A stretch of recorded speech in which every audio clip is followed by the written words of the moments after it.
कि घर घर करूं तेरी प्रतिष्ठा, रहे तुम्हें अब त्रास नहीं। जो ना करूं ऐसा तो मैं श्री हरि का सच्चा दास नहीं।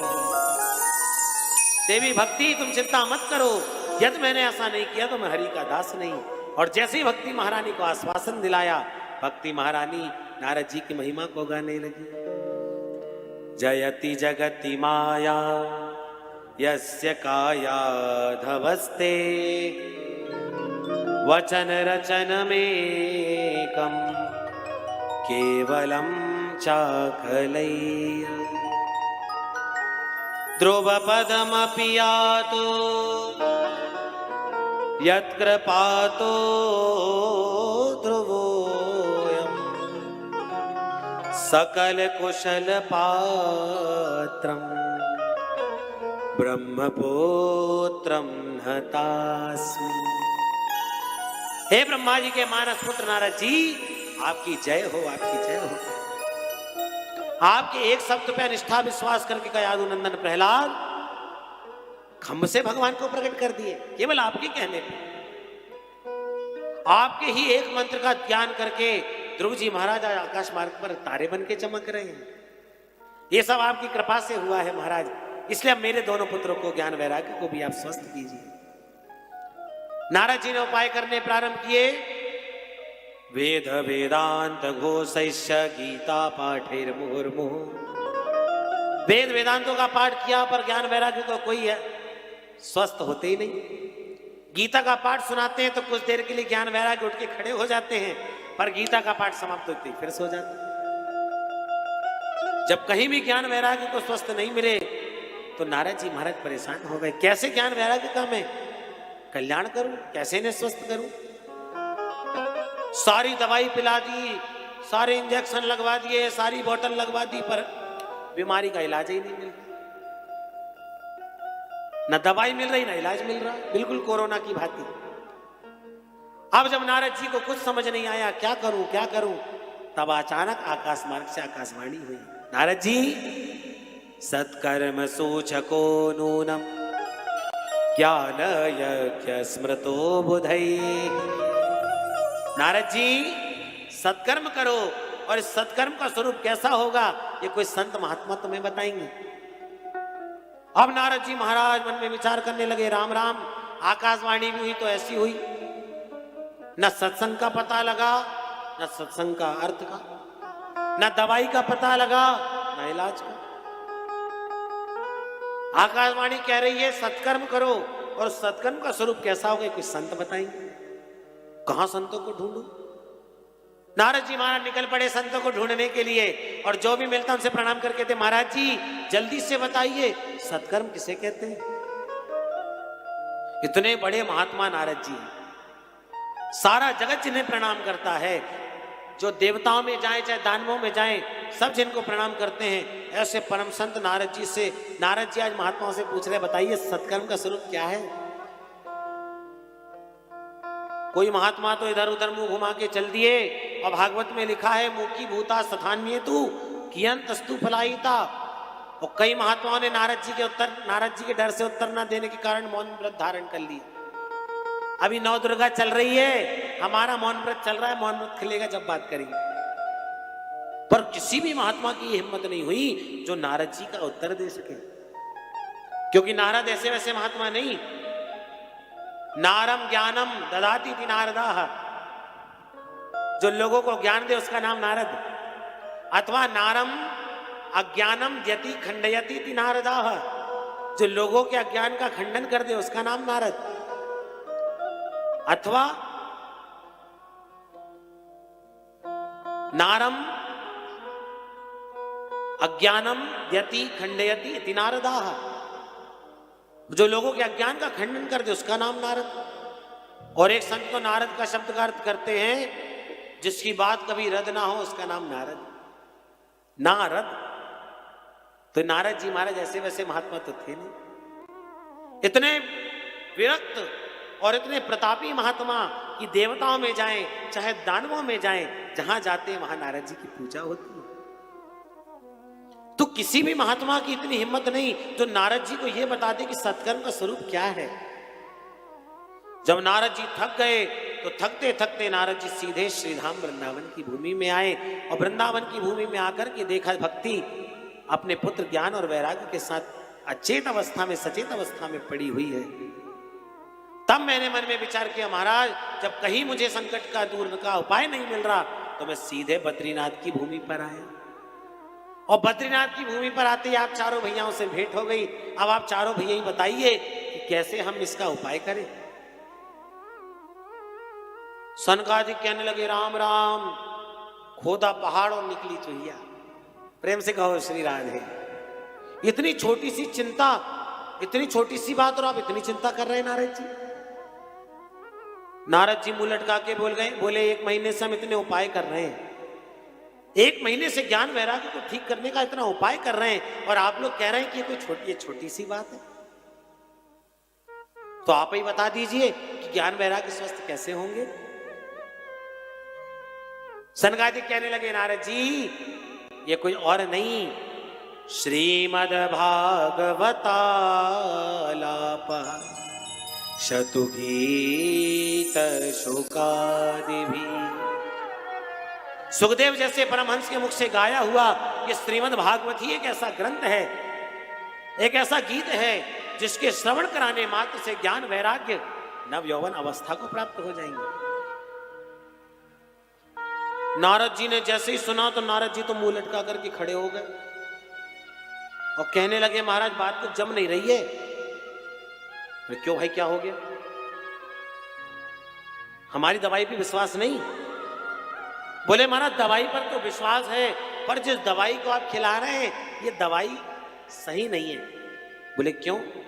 बोले आप कह रहे हैं भागवत को सुनाओ तो ज्ञान वैराग्य स्वस्थ हो जाएंगे। महाराज मैंने भी अपने पिता ब्रह्मा से भागवत का श्रवण किया है, नारद जी कह रहे हैं, और भागवत कुछ और नहीं, वेदों का, वेदांतों का, उपनिषदों का सार ही श्रीमद् भागवत है। तो नारद जी कहते हैं सनकादिकों, जब वेदों को सुनाने से कुछ नहीं हुआ तो वेदों के सार श्रीमद् भागवत को सुनाने से क्या हो जाएगा? इसलिए मुझे विश्वास नहीं होता। सनकादिक कहते हैं, नारद जी कभी कभी जो काम सार कर देता है वो मूल चीज नहीं कर पाती। कैसे? बोले दूध से ही घी निकलता है, अचानक भंडारे में घी में पूरी तल रही है और घी खत्म हो जाए और कोई कहे भैया घी खत्म हो गया है तो दूध में ही तल लो, क्योंकि दूध से ही तो घी निकलता है। तो क्या संभव है? किसी काल में नहीं। आम का पेड़ लगा हुआ, किसी ने आम का फल खाया और कहा ओहो इतना मीठा खट्टा आम है। जब आम में इतना स्वाद है तो आम को जन्म देने वाले इस पेड़ में कितना स्वाद होगा। और कोई आम को त्याग करके पेड़ चबाने लग जाए तो क्या स्वाद मिलेगा? किसी काल में। गन्ने से ही शक्कर बनती है, पर जो काम शक्कर कर सकती वो गन्ना नहीं। अब मिठाई बनाते बनाते शक्कर खत्म हो जाए, कोई क्या भैया शक्कर खत्म हो गई तो गन्ने से ही बना ली, तो क्या बन सकती है? किसी काल में। जो काम घी कर सकता है वो दूध नहीं, जो काम शक्कर कर सकती है वो गन्ना नहीं, जो काम फल कर सकता है वो पेड़ नहीं। इसी प्रकार जो काम वेदों का सार भागवत कर सकती है वो वेद और शास्त्र नहीं कर सकते। इसलिए नारद जी आप तो इनको वेदों का ही सार श्रीमद् भागवत सुनाइए। नारद जी प्रसन्न हो गए, कहने लगे महाराज आज समझ में आया कि कोई पढ़ लिख कर के कितना भी बड़ा विद्वान बन जाए, पर जब तक संतों की संगति नहीं करेगा, संतों का सत्संग नहीं करेगा, तब तक उसके ज्ञान के नेत्र, वैराग्य के नेत्र खुलने वाले नहीं। कि भाग्योदयेन बहुजन्म समर्जितेन सत्संगमं च लभते पुरुषो यदा वै अज्ञान हेतु कृत मोह मदान्धकारं नाशं विधाय हि तदोदयते विवेका। नारद जी कहने लगे महाराज आज समझ में आया कि बिना सत्संग के विवेक होता नहीं, बिना सत्संग के ज्ञान होता नहीं। और गोस्वामी जी महाराज ने भी यही बात रामचरितमानस में कही, बिल्कुल इस श्लोक का चौपाई में अर्थ है। बिनु सत्संग विवेक न होई। बिनु सत्संग विवेक न होई। बिनु सत्संग विवेक न होई। बिनु सत्संग विवेक न होई।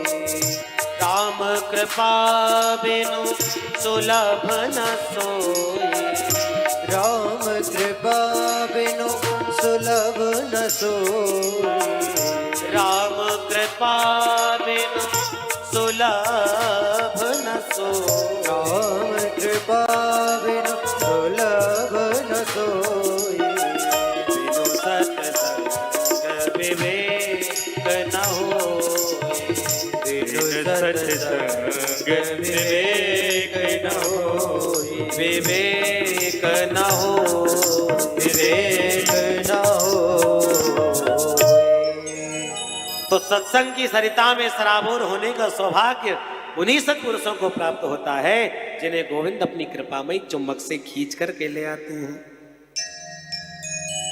तो बिना सत्संग के विवेक नहीं होता। आज मैं धन्य हो गया महाराज, अब तो आपकी मुख से भागवत सुनूंगा। आप बन जाइए वक्ता और हम बन जाते हैं श्रोता। और सनकादि को की तो आदत ही है, जब कोई कथा कहने वाला मिल जाए तो श्रोता बन के बैठ जाते हैं, और जब कथा सुनने वाला मिल जाए तो वक्ता बन के सुन लेते हैं, और जब कोई नहीं मिलता तो 3 भैया श्रोता बन जाते और 1 भैया वक्ता बन जाता है। कथा मात्रिक जीवना, इनका जीवन ही कथा है। अब विचार आया कथा कहां करें। बोले भैया यदि कथा करनी है तो गंगा द्वार समीपे तू तटमानंद नामकम। हरिद्वार की भूमि आनंद नाम के तट पर भगवान की कथा होगी। ये जितने भी बातें हो रही हैं, जितने भी चरित्र हो रहे हैं, ये सब उत्तर प्रदेश में उत्तराखंड में हो रहे हैं। मतलब उत्तराखंड में इसलिए हो रहे हैं क्योंकि हर चीज के उत्तर उत्तराखंड में ही मिल रहे हैं, उत्तर प्रदेश में मिलेंगे। नारद जी को संशय हुआ तो उत्तर कहां मिला? उत्तराखंड में। उद्धव जी को संशय हुआ तो उत्तर कहां मिला? उत्तराखंड में। आज सनकादिकों को संशय हुआ तो उत्तर कहां मिला? उत्तराखंड में, उत्तर प्रदेश में। तो ये सब उत्तर प्रदेश में ही उत्तर मिल रहे हैं। आज ऐसी हरिद्वार की पावन भूमि पर कथा को कहने की व्यवस्था बनी। हरिद्वार की पावन भूमि पर कथा होगी। गंगा जी की नवकोमल बालुकम में सुंदर मंच बनाया है। सनकादिक विराजमान हो गए, नारद जी श्रोता बन के बैठ गए हैं। जितने भी महात्मा थे सबको पता लगा गंगा के द्वार पर कथा हो रही है, तो सारे महात्मा ले चमीटा कमंडल ले करके आज भगवान की कथा को सुनने के लिए आ रहे हैं। भृगुर वशिष्ठ शवनश्च गौतमो मेधा तिथिर्देवल देवरातौ राम सदा गाजुस्तस्य साकलौ मृकंड पुत्रा त्रिच पिप्पलादाः योगेश्वरो व्यास पराशरौ च छाया सुकोजा जलजन मुख्याः सर्वेप्यवि मुनिगणा सहपुत्र शिष्या स्वस्यभ्रायोति प्रणयेन युक्ताः। भागवत में लिखा है जो सन्यासी संत थे वो अपने शिष्य सहित आ रहे हैं। सहपुत्र शिष्या, जो गृहस्थ संत थे वो अपने पुत्रों के साथ, अपने पत्नी के साथ आ रहे हैं। गंगा की, हरिद्वार की पावन भूमि पर गंगा जी के तट पर बैठकर के आज सारे महात्माओं ने कथा को सुनने का मन बनाया। सनकादिकों ने कथा कहनी प्रारंभ करी। जय शब्द, नमः शब्द, शंख शब्दस्तथैव च, सभी ने ले करके जय जयकारे कर रहे हैं। जय हो की ध्वनि हो रही है, शंखत ध्वनि हो रही है, और भागवत की कथा कहना सनकादिकों ने प्रारंभ किया। बोल गंगा मैया की, हरिद्वार धाम की जय हो। सनकादिकों ने कथा कहना प्रारंभ किया। सदा सेव्या श्रीमद् भागवती कथा, यस्याः श्रवण मात्रेण यस्य श्रवण मात्रेण हरेशे तं समाश्रय।